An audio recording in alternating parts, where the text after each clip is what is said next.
All right, so the GOAT Zora is going to be coming out on your server at reset time on the 7th of May, so 4 a.m. in your server. Just check your reset time and he'll be out like on the 7th on that day. Zora is a blue unit, blue debuffer, quickest unit in the game on mono blue, and is overall just really good. Okay, I think he is one of the most fun units they've released in this game, and they did a very good job. While not changing the meta too much, he still brings in a couple of new teams using obviously the same fest units. So I think to me it's good, right? He is very good in terms of being able to support, debuff, and do damage. So overall, a very good unit. Now we gotta also consider there is a seasonal Zora coming out in about 3.5 months on global, I believe, with a suit. So suit Zora is gonna be coming out after him, but still in a good while. So if you want to pull Zora, you could go ahead for sure. But for the most part, Zora is gonna mainly be used on mono blue, but you could also use him off mono blue, and we're gonna get to the teams later. So check for the timestamps down below. All right, now I'm just gonna start off by saying Zora is like Kendrick to Drake right now, okay? For Black Asta, he is actually able to do quite a lot against Asta, and then at the same time able to counter Mario a lot better. So Mario combo, the William Mario combo is kind of not really usable against Zora on a mono blue team. So Zora is basically the secure piece that mono blue needed to help them thrive for the most part, which is a very good thing. And I'm telling you, bro, with how Kendrick's been shutting Drake down, this is very similar, okay? You'll actually see very good plays from him because he's the quickest unit in the game. So let's just hop into exactly what he does right now. So blue debuffer. Now he's at 112 speed, but we're going to get to the other part later. We'll start with his skills, okay?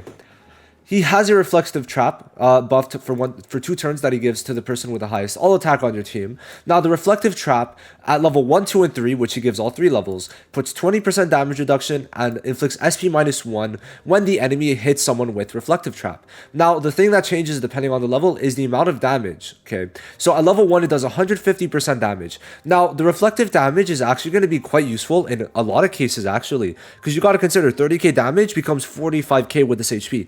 It's full damage, right? It's true damage. If they do 30k to you, no matter what they have, they're taking 45k, even with 90% damage reduction, which makes this reflective trap very good, and Zora a pretty good DPS. And because this gives it to the DPS, it's always going to give the DPS with the skill 1 20% damage reduction and the reflective damage, which is very good. Now the skill 2 is going to be putting 100% chance to get debuff immunity at level 5, okay, for 1 turn. Now 1 turn, not the most usable, but still pretty good. Now, the biggest thing for sure is this SP -1 on all enemies could actually be quite useful unless it's turn 1. Turn 1, there's not really a use for this unless in very specific scenarios. So, like, there's that, but and whatever. Now, the big thing is this magic attack reduction. 35% is still pretty crazy, especially if you get to use it before the DPSs on everyone. I mean, I would not take this out of consideration, especially against Mario combo teams, which we're going to talk about the whole thing later for that. But no, definitely very good. And then with the skill page, which I think is going to make this skill a lot better, it adds reflective trap level 2. Now why exactly is it crazy? Well, obviously it's going to be putting that 20% damage reduction, but it's also going to reflect. And why it's good for this is because of the Mario combo turn 1. So what I'm talking about is with William, him being the previous quickest unit in the game, right? You would combo with Mario. Now William adds defense pen to her 88% AoE turn 1. Now Zora is going to be quicker, which we'll explain how in a little bit, and because of that, it's going to reflect all the damage and instantly kill William. Since William's the person activating the combo, he dies. So this reflective damage is actually going to come in and be nasty, okay, nasty, alongside 20% damage reduction with the magic attack reduction is going to allow you to survive Mario combos a good amount of the time if your gear is good enough. Now the ult is also very good. Puts weapon disarm on the enemy for 2 turns, which is insane. Person with the highest all attack, so the DPS, gives level 5 defense increase because max level 100%, and puts reflective trap level 3. So that's 20% damage reduction, defense increase, and the enemies are doing less damage.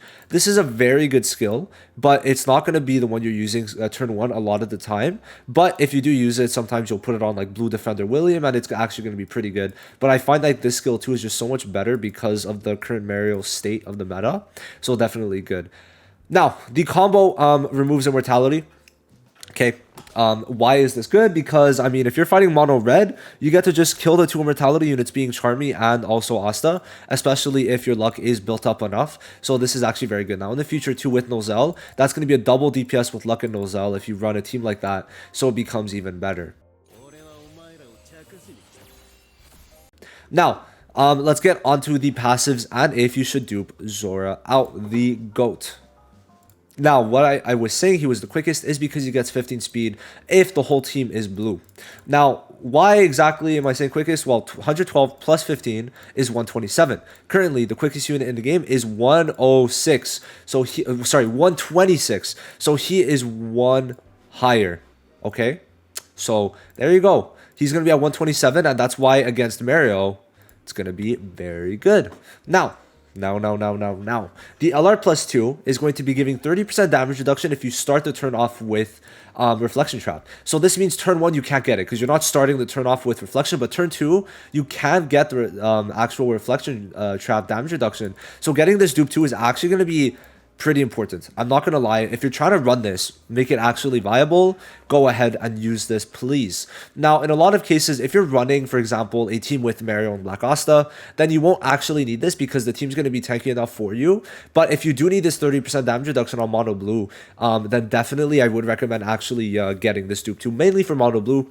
And then again, from Mono Blue, the dupe 5 is something that is for a lot of people who are trying to sweat and try hard with Mono Blue. So you got to consider that Noelle is in about 3 months, so she should be out June, July, August. So she should be out in about August, going by the around 2 month fest schedule. Since Yuno's in June, then August would make sense, right? So you would have about 3 months to use Zora if you really want to, and let me tell you, this max dupe is actually going to be worth it. So why is it? Because it applies buff block to the enemy with the highest all attack if you're on mono blue. So remember, only mono blue usage, but still going to be very good. Plus, you should be getting extra stats. But what are the extra stats? So the extra stats...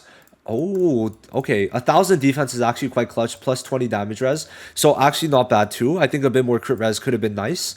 Why I'm even mentioning crit res is mainly because of this Noelle, who gets 30% crit res, which is an insane amount to give to a unit. Just in CC wise, it just skyrockets their CC.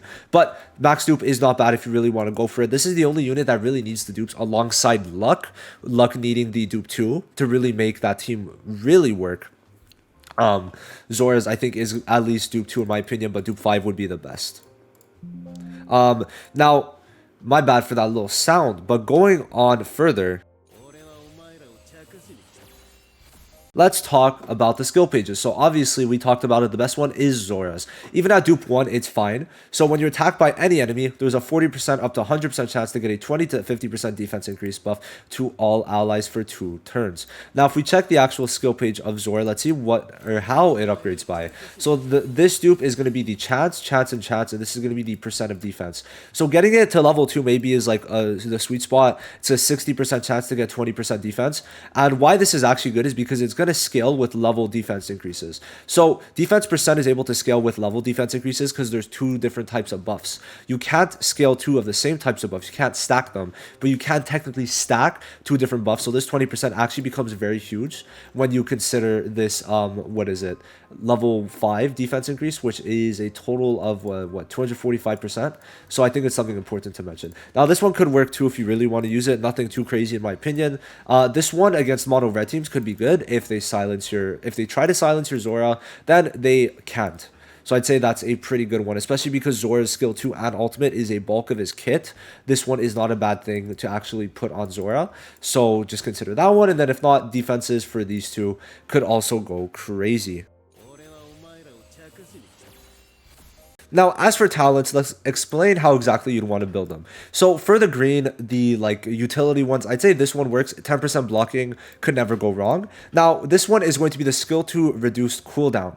Why exactly do you want to put the skill 2 reduced cooldown? Well, basically his skill 2 is very good, and having the chance to reduce the cooldown is something that you should strive for. Now, for these 2, you always usually want to put defense increase, and then it's either 4% defense or 35% chance to get debuff immunity, and debuff immunity just wins out in my eyes, so definitely put the debuff immunity. Now for the top, usually when it's a non-DPS, and in this case someone who DPSs through non-conventional ways, going for just the damage increase and crit damage is the best for the talent build. Now as for the engravement stones, definitely put speed here. You want Zora to be as quick as possible. Then you want to put defense. And by the way, for free to plays, why Zora also works is because you could technically put a 2 speed and he's going to be as quick as William with a 3 speed. So this means that you're actually going to be able with a +2 speed to, if you get lucky, go first before William still. So keep that in mind. And then here, definitely put defense. I just find defense to be the best for that. As for gear, it's kind of logical. You want to put 4 speed. You want him to be as quick as possible. Always go for 4 speed. Then the other one, I mean, it could be a bit of different things. One big one that I think many people might want to put is this one. Now, the thing is, why I wouldn't say this one on global? Well, because of the fact that you just don't get enough to max transcend. But on JP, this is not a bad set because it gives 20% damage reduction above 90% HP. And why this is good is because of the Mario combo. Now, if it's not for that one, you could put the clown. Okay, the clown 2-piece is not bad. It makes them do less damage. And if not, I mean, defense, damage reduction, those work. Any of those that you really want to put, whichever one is easiest for you to max transcend, is going to be good for you guys to actually do. Now, as for the substats, going for defense percent and crit res are the 2 main ones that you should focus on. After that, go for like HP and then damage resistance. Those are the 4. So this one...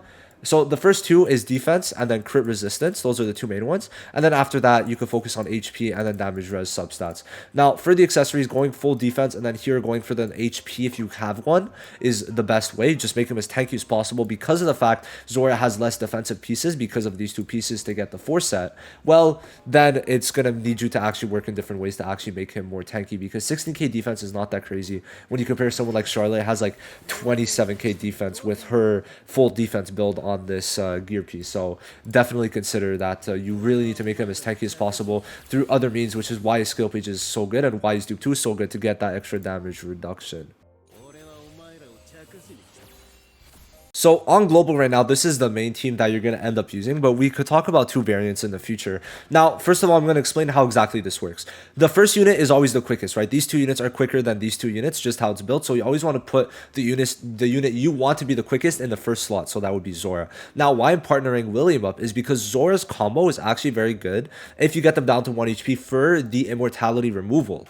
And then what William's able to do is AoE stun. So these 2 have the good combo. So together, you're going to pair these 2 together. And then Luck and Ghost. Now let's explain the whole team. Ghost gives a damage reduction and DOT block, which is a big thing for your team, especially if he has his own skill page or has DOT removal. Now Luck is going to be giving himself the 70% damage reduction at Dupe 2 if he puts a counterattack on himself. Then William's going to be able to give you the 39% damage reduction if there's a counterattack, plus extending counterattack, plus giving damage reduction, plus debuff immunity, plus doing good damage too. So this team's going to have William doing damage, Zora doing damage, and Luck doing damage, while Ghost is able to increase Luck's damage and give damage reduction while DOT blocking. So this team will actually be quite good, while William is also quicker than Mario Leona. The only one problem with this team is maybe Luck dying.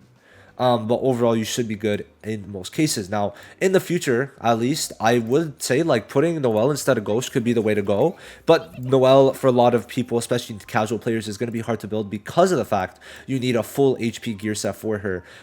So it's going to be a bit difficult in that regard. But if you can get it, it's going to be insane because she has 2 full AoE heals and one of them being a double continuous HP heal. And then she has barrier block alongside William. Could be a pretty nice combo there. So this team too is also going to work. But then finally, the only other thing I could really, I guess, see you using is, I mean, it's very difficult to actually put Noelle into this, right? But usually you could like go for this type of team, or you could go take out Noelle and just hope for the best, right? You hope for the best turn 1 that you don't die, and if you have enough gear, in some cases you will be fine, and then you'll be able to run something like this. Those are like the main teams. Now this team, it's not fully tested because obviously I don't have luck built up, but on global I will try it out. Now the reason that I'm kind of considering it is because getting this double DPS, especially with the poison buff, is going to be best. And you want, if you're using Noelle, you're usually going to end up using William, right?